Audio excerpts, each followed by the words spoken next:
Selamat malam. Hari ini hari keempat dalam renungan kita. Kita menuju ke padang gurun. Masalah air merupakan masalah sentral dalam kehidupan. Air menjadi masalah pokok yang bisa menimbulkan pertentangan dan perselisihan. Kita bertemu dalam bacaan-bacaan hari ini. Air menjadi sentral. Ada kejadian di Rafidim dan ada kejadian di Perjanjian Baru juga. Sumur di Samaria itu dua tempat yang menjadi sentral pada hari ini. Kejadian Rafidim adalah waktu orang Israel menuju sampai di situ, mereka kehabisan air dan mereka menuntut dari Musa untuk memberi mereka air. Musa tidak punya tempat lain selain memohon kepada Tuhan. Dia juga tidak tahu lagi mau berbuat apa. Jadi dia minta kepada Tuhan supaya Tuhan berkasihan memberi air pada bangsa terpilih. Waktu itu benar-benar mereka sudah kehabisan akal sehingga orang-orang Israel berteriak menuntut air, minta kepada Musa sebagai pemimpin mereka. Musa berkelabakan dan Musa berteriak meminta kepada Tuhan supaya memberikan kepada mereka air. Dia minta itu terus-menerus sampai Tuhan memberi mereka air yang segar untuk mereka minum. Begitulah juga kita. Kehidupan kita ini bagaikan perjalanan yang jauh, membutuhkan air segar untuk menyegarkan jiwa kita. Tiap-tiap hari kita mencari air yang baru untuk membawa kita pada kehidupan yang sejati. Tuhan akan memberikan air itu kalau kita minta kepada Tuhan dan berseru pada Dia untuk memberikan air hidup yang boleh memberikan kesegaran pada jiwa kita. Injil berkisah bahwa Tuhan Yesus pernah pergi ke sumur Samaria pada siang hari. Ketika dia duduk di sana, ada seorang wanita yang datang menimba air di sumur itu. Dan Tuhan mengatakan kalau dia tahu siapa yang dia hadapi, tentu dia akan minta air hidup. Untuk Yesus memberikan kepadanya air hidup yang memberikan kesegaran pada jiwanya, sehingga dia tidak akan haus lagi. Wanita masih mengerti secara duniawi, dan dia bilang pada Tuhan Yesus bahwa Tuhan tidak punya timba untuk menimba air sumur itu, sedangkan dia punya leluhur orang-orang besar itu juga menimba dari sumur itu. Tapi Tuhan Yesus tetap berkata bahwa kalau dia tahu siapa yang dia bicara, tentu dia akan minta kepada Yesus untuk memberikan air hidup yang tidak memberikan kehausan pada dirinya. Dan pelan-pelan dialog itu berakhir pada pengertian pada wanita itu bahwa air yang dimaksudkan bukan air segar saja, tapi air hidup yang dari Tuhan. Maka wanita itu minta akhirnya bahwa berilah aku air itu supaya aku dapat hidup.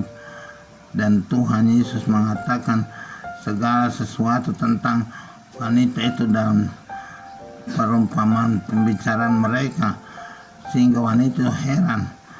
Orang ini benar-benar seorang nabi yang tahu segala sesuatu, tidak menyembunyikan rahasia-rahasia dirinya, tapi dia membongkar segala apa yang dia perbuat pada masa yang lampau.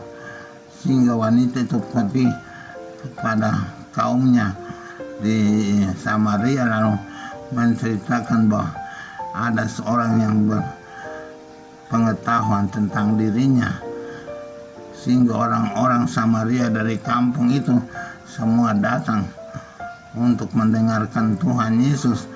Dan akhirnya mereka juga percaya, dan mereka mengatakan pada wanita itu Mereka tidak percaya karena perkataan wanita itu, tapi karena mereka sudah mendengar sendiri segala kebenaran-kebenaran yang disampaikan oleh Tuhan Yesus.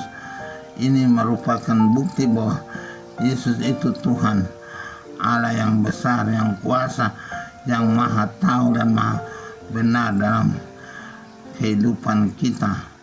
Dia tahu segala sesuatu, yang kecil maupun yang besar, yang dulu maupun yang sekarang, bahkan yang nanti pun Dia sudah tahu. Kita percaya pada Tuhan, percaya pada Yesus. Dengan keadaan itu, bahwa Dia tahu segala sesuatu tentang diri kita dan kehidupan kita.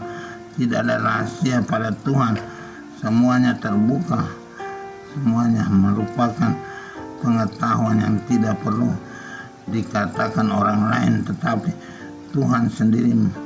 Kita percaya bahwa Tuhan maha tahu tentang rahasia-rahasia diri kita, rahasia bagi manusia, tapi bukan rahasia bagi Tuhan.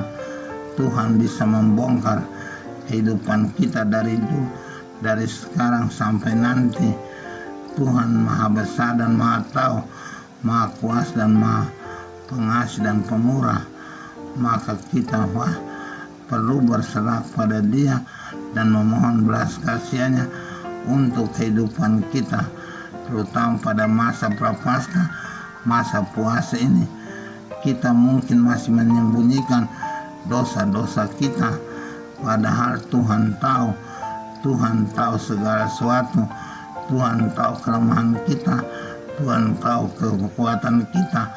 Maka kalau kita lemah, kalau kita berdosa, kita boleh kembali pada Tuhan untuk mengakui dosa itu, dan tidak boleh kita sembunyikan dalam masa prapaskah ini, supaya semua utang-utang dosa kita selesaikan dan kita boleh dibebaskan oleh belas kasihan Tuhan. Amin.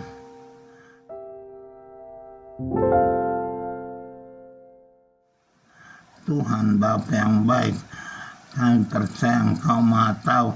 Engkau tahu segala sesuatu tentang diri kami, dari masa kecil kami, dari masa kanak-kanak kami, dari masa remaja kami, dari masa dewasa kami, sampai masa tua kami.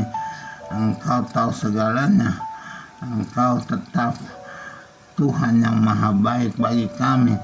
Maka pada masa prapaskah ini, kami datang kepadamu selalu memohon belas kasihan dan pengampunan untuk setiap dosa yang kami perbuat, sengaja maupun tak sengaja, agar kami dibebaskan dari hukuman dosa dan kembali menjadi layak sebagai anak-anak-Mu. Terima kasih Tuhan, bahwa Engkau punya belas kasihan yang begitu besar kepada kami semua. Demi Kristus Tuhan dan Juru Selamat kami sepanjang segala masa. Amin.